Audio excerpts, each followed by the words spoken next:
আজই ডাউনলোড করুন আর এনজয় করুন আপনার পছন্দের শো। নির্ঘাত আশা করেছে তোমার কৃষ্ণ একা একাই ফিরবে। আশা তো তেমনটাই করেছিলাম আমরা।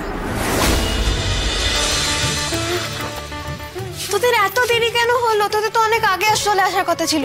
লাজু, তোর মুখটা ভার হয়ে আছে কেন গো? কি হয়েছে? ভেতরে ঢুকতে দিবি নাকি দরজা থেকেই সবকিছু জানবি? আরে এই অনু, আগে ভেতরে ঢুকতে দে। আয় আয় আয়, দে ব্যাগটা দে। লাগবে না। আরে কি হয়েছে একটু বল না। কি রে? আরে তো কোনো কথা বলছে না, চুপ করে আছে।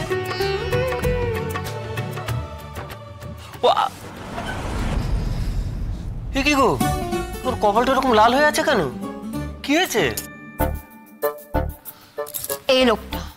এই লোকটা নিজেও মরবে, আমাকেও মারবে। খুব বাজে গাড়ি চালায় গো, একেবারে না দেখে শুনে গাড়ি চালায়। আরেকটু হলে না আমি অ্যাক্সিডেন্টে মরতাম। করিস না তুই ছোটদা ভাই। ইস, লাজুর কপালটা তো বেশ লাল হয়ে আছে, বরফ দেওয়া দরকার। বরফ দেওয়ার দরকার তো নিয়ে না, ইন্সপেক্টর দাঁড়িয়ে রয়েছিস কেন? আরে এই ভাই, কি হয়েছে বলতো?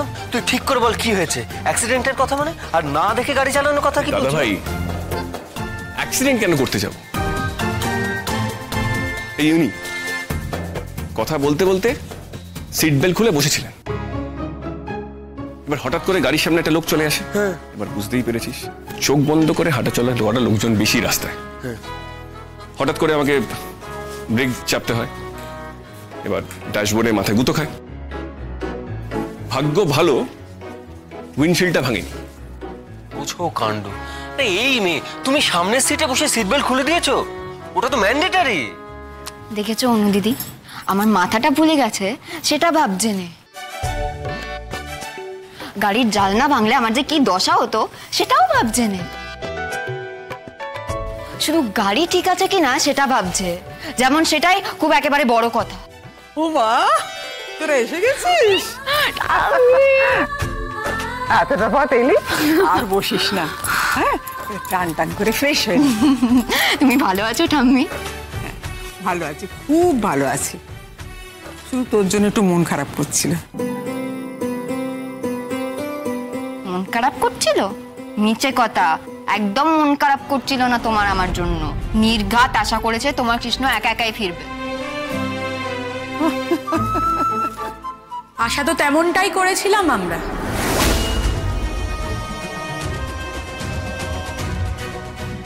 হ্যাঁ, আমরা সবাই সেটাই আশা করেছিলাম। ভদ্র সভ্য মানুষ হিসাবে এটাই আশা করব, এটা কি স্বাভাবিক নয়? হ্যাঁ, কি বলো?